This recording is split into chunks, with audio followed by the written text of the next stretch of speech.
with her further investigation. James Cartledge. Thank you, Mr. Speaker. Watching the interview last night, I have to say it was absolutely heartbreaking. And I have to say, Mr. Speaker, I do think he owes it to offer an apology here on the floor of the House. But he should have done that at the start of his remarks, Mr. Speaker. These are very serious matters, Mr. Speaker, which is why I want to ask him a further very important question. Can he reassure the House that since Kabatu was released, no other asylum-seeking offender has been accidentally let out of prison?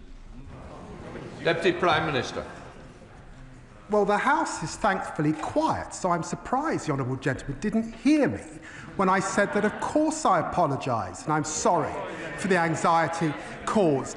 But look, let me just remind him that he was a justice minister that allowed our prisons to get to this state in the first place.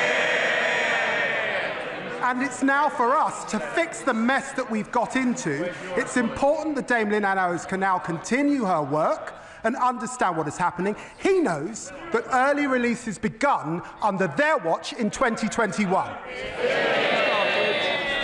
Mr. Speaker, these are extremely serious crimes that we are talking about.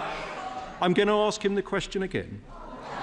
Can he reassure the House that since Kabatu was released, no other asylum-seeking offender has been accidentally let out of prison? It's a very specific question for him to answer. Deputy Prime Minister. After his release, I put in place the toughest checks we've ever had in the prison system. It is important that Lynn Owens is able to get to the bottom of her work. I suspect there'll be more checks and balances we need to do. What we inherited was a complicated system that they set up, letting people out on the sly. That's part of the problem, and we're trying to fix it. James Cartledge. Mr. Speaker, he's the Justice Secretary. He's responsible for the justice system. He needs to take responsibility, and I'm asking him a straight question. And I'm going to repeat it once more for the avoidance of doubt, because he didn't answer it twice. He's here to answer questions. Can he reassure the House that since Kabatu was released, no other asylum-seeking offender has been accidentally let out of prison? It's a clear question. Can he give an answer? Deputy Prime Minister. Get a grip, man. I know I'm the Justice Secretary. That's why I'm at the dispatch box, also as Deputy Prime Minister. We know that. I'm not going to pray in aid.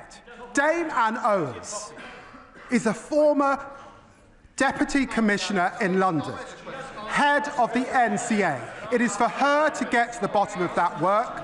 Of course, we know that there have been spikes since 2021 under his watch. When did he come to this House and apologise?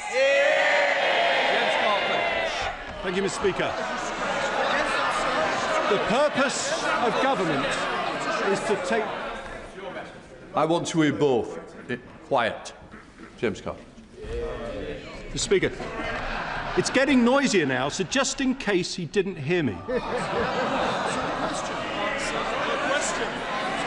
He's the Justice Secretary. Can he reassure the House that since... Order. I will have no gestures from the balcony. Let me reassure you, don't gesture to me. It's not a wise decision. This is important. Prime Minister's questions, all our constituents are listening.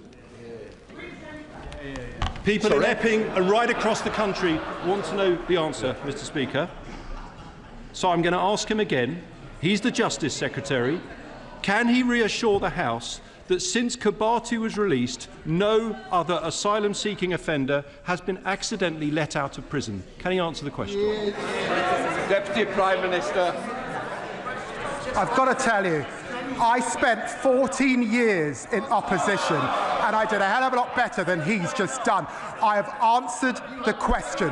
Under their watch, prisons were in a mess. Suicides went up. Prison officers cut. 20,000 neighbourhood polices lost. We've deported more in the last year than they deported in the last 5 years. Please, I'm not going to take any lecture from the honourable gentleman. Mr. Jewis and Mr. Stafford. You test my patience each week. Today's not the day to test my patience. We do have quite a bank holiday, so I certainly wouldn't want to be testing it at the moment. James Cartledge. Thank you, Mr. Speaker. The public are extremely concerned about what happened in the Kabatu case. They want to know there won't be a repeat. So I'm putting to him a very clear question about his responsibilities.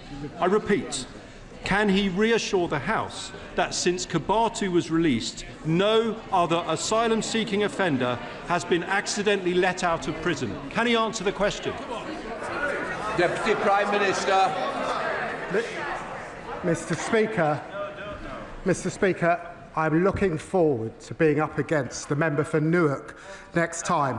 In 25 years in this House, I've not witnessed a more shameful spectacle, frankly, than what the party opposite left in our justice system. Their criminal negligence on his watch as a former Justice Minister. They left our prisons on the brink of collapse entirely, threatening to allow offenders to run wild on our streets. He knows that. Rape victims waiting years for their day in court. He knows that. Neighbourhood policing decimated, leaving our people feeling unsafe in their communities, and they haven't learned a thing. We are tackling knife crime, that's why it's falling. 13,000 more bobbies we are putting on the streets, kicking out 5,000 foreign criminal offenders. I've got to say to the honourable gentleman, he should do better. Jonathan Blash. Thank you, Mr. Speaker. My constituent, Georgia Hart. Well, I got it to 6. James Cartledge. Order. It is 6. I'm all right. 6. You've had your 6. Sorry, I was correct. Jonathan Blash.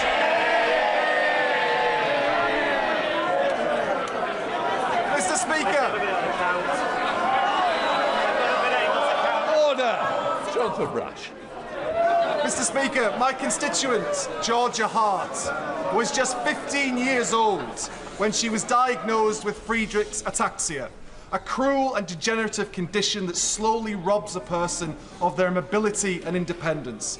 Since then, her courageous parents have battled day in and day out to raise awareness and money to get her the treatment she needs.